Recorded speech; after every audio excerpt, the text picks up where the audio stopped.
Hi friends, welcome to Anita Prabhakar special kitchen channel. Friends, ನಾನು ನನ್ನ special ಕಿಚನಲ್ಲಿ ಇವತ್ತು ನಿಮ್ಮೆಲ್ಲರಿಗೂ ಮಂಡ್ಯ ಸ್ಟೈಲಲ್ಲಿ ಉಪ್ಕಾರ ಹೇಗೆ ಮಾಡೋದು ಅಂತ ತೋರಿಸ್ಕೊಡ್ತೀನಿ. ಇದು ಕ್ವಿಕ್ಕಾಗಿ ಮಾಡ್ಬೋದು, ತುಂಬಾ ಟೇಸ್ಟಿಯಾಗಿರುವಂಥ ರೆಸಿಪಿ.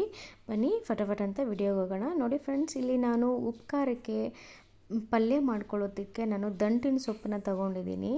ದಂಟಿನ ಸೊಪ್ಪಲ್ಲಿ ಐರನ್ ಅಂಶ ತುಂಬ ಇರುತ್ತೆ, ಸೊ ಅದಕ್ಕೋಸ್ಕರ ತಿಂದರೆ ನಮ್ಮ ಆರೋಗ್ಯಕ್ಕೆ ಒಳ್ಳೆಯದು.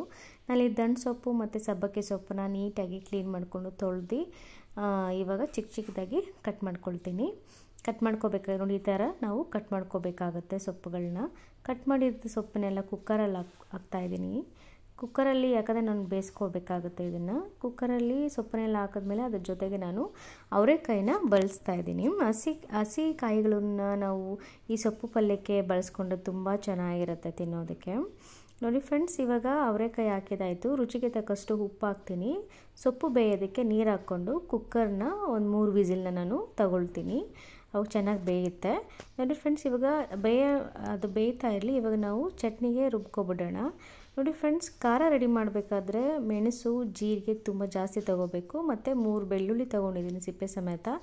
ಕರ್ಬೇ ಸೊಪ್ಪನ್ನು ತೊಗೊಂಡಿದ್ದೀನಿ, ಕೊತ್ತಂಬರಿ ಸೊಪ್ಪು ತೊಗೊಂಡಿದ್ದೀನಿ, ಖಾರಕ್ಕೆ ಮೆಣಸಿನ್ಕಾಯಿ ತೊಗೊಂಡಿದ್ದೀನಿ, ಹುಣಸೆಹಣ್ಣು ತೊಗೊಂಡಿದ್ದೀನಿ. ಇಷ್ಟೇ ಸಾಮಗ್ರಿಗಳಿಂದ ಫಟಾಫಟ್ ಅಂತ ರುಚಿಯಾಗಿರೋಂತಹ ಉಪ್ಕಾರ ರೆಡಿ ಮಾಡ್ಕೊಳ್ಳೋಣ. ಬಾಣಲಿ ಇಟ್ಟಿದ್ದೀನಿ, ಬಾಣಲಿ ಬಿಸಿಯಾಗಿದೆ. ಅದಕ್ಕೆ ಮೆಣಸಿನ್ಕಾಯಿ ಮತ್ತು ಬೆಳ್ಳುಳ್ಳಿನ ಹುರ್ಕೊಳ್ತಾ ಇದ್ದೀನಿ. ಎಣ್ಣೆ ಹಾಕ್ಕೊಳ್ಳೋದು ಅವಶ್ಯಕತೆ ಇಲ್ಲ, ಹಾಗೆ ಹುರ್ಕೋಬೇಕು. ಒಂದು ಈರುಳ್ಳಿನ ಹಚ್ಕೊಂಡು ಕಟ್ ಮಾಡಿಕೊಂಡು ಹಾಕ್ಕೊಳ್ತಾ ಇದ್ದೀನಿ. ಇದನ್ನೆಲ್ಲನೂ ನಾವು ನೀಟಾಗಿ ಹುರ್ಕೋಬೇಕಾಗುತ್ತೆ. ತುಂಬ ಉಪ್ಕಾರ ತುಂಬ ಚೆನ್ನಾಗಿರುತ್ತೆ ಫ್ರೆಂಡ್ಸ್. ಮತ್ತು ಇದು ಮುದ್ದೆಗೆ, ಅನ್ನಕ್ಕೆ ತುಂಬಾ ಚೆನ್ನಾಗಿರುತ್ತೆ ತಿಂತಾಯಿದ್ರೆ. ಈ ಚಳಿಗಾಲದಲ್ಲಂತೂ ತುಂಬಾ ಆರೋಗ್ಯಕ್ಕೆ ಒಳ್ಳೆಯದು ಈ ಚಟ್ನಿ. ನೋಡಿ, ಕೊತ್ತಂಬರಿ ಸೊಪ್ಪು ಮತ್ತು ಕರಿಬೇವು ಸೊಪ್ಪನ್ನ ಹಾಕ್ಕೊಳ್ತಾ ಇದ್ದೀನಿ. ಈ ಥರ ನಾವು ಎಣ್ಣೆ ಹಾಕ್ತಿರ ನೀಟಾಗಿ ಹುರ್ಕೋಬೇಕಾಗತ್ತೆ. ಅದ್ರ ಜೊತೆಗೆ ನಾನು ಇಟ್ಕೊಂಡಿರೋಂತಹ ಜೀರಿಗೆ ಮತ್ತು ಮೆಣಸನ್ನು ಹಾಕ್ಕೊಳ್ತಾ ಇದ್ದೀನಿ. ನಾನಿಲ್ಲಿ 2 ಸ್ಪೂನ್ ಜೀರಿಗೆ, 1 ಟೇಬಲ್ ಅಷ್ಟು ಮೆಂತ್ಯನ ತಗೊಂಡು ಹುರ್ಕೊಳ್ತಾ ಇದ್ದೀನಿ. ನೀಟಾಗಿ ಹುರಿದಿದ್ದು ಆಯಿತು. ನೋಡಿ, ಈ ಥರ ಹುರಿಬೇಕಾದ್ರೆ ಫ್ಲೇವರ್ ಅದ್ರ ಸ್ಮೆಲ್ಲೆಲ್ಲ ಘಮ ಅಂತ ಬರ್ತಾ ಇರುತ್ತೆ. ಇವಾಗ ಇದು ತಣ್ಣಗಾಗೋಕ್ಕೆ ಬಿಟ್ಬಿಡೋಣ. ನೋಡಿ ಫ್ರೆಂಡ್ಸ್, ನಾನು ಇದು ತಣ್ಣಗಾಗಿದೆ, ಒಂದು 5 ನಿಮಿಷ ಬಿಟ್ಟಿದ್ದೀನಿ. ಇವಾಗ ಜಾರ್ಗೆ ಹಾಕ್ಕೊಂಡು ನಾನು ಖಾರ ರೆಡಿ ಮಾಡ್ಕೊಳ್ತೀನಿ. ಚಿಕ್ಕ ಜಾರನ್ನ ತಗೊಂಡಿದ್ದೀನಿ.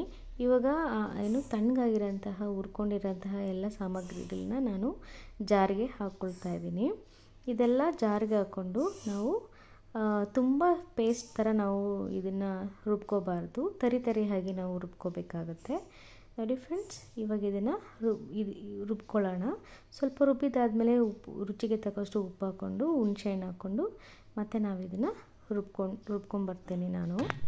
ಈ ಚಟ್ನಿನ ನಾವು ತರಿಯಾಗಿ ರುಬ್ಕೋಬೇಕಾಗತ್ತೆ. ನೋಡಿ ಫ್ರೆಂಡ್ಸ್, ನಾನು ತೋರಿಸ್ತೀನಿ ಯಾವ ರೀತಿ. ನೋಡಿ, ಈ ಥರ ನಾವು ರುಬ್ಕೋಬೇಕಾಗುತ್ತೆ. ನೋಡಿ ಫ್ರೆಂಡ್ಸ್, ಇದು ಮುದ್ದೆಗಂತೂ ಸೂಪರಾಗಿರುತ್ತೆ. ಬಿಸಿ ಬಿಸಿ ಮುದ್ದೆ ಮಾಡಿಕೊಂಡು ನೋಡಿ, ಈ ಥರ ಬೇಯಿಸ್ಕೊಂಡಿರೋ ಪಲ್ಯ ರೆಡಿ ಆಗುತ್ತೆ. ಈ ಥರ ನೀರು ಸಮೇತನೇ ಇರಬೇಕು ಪಲ್ಯ.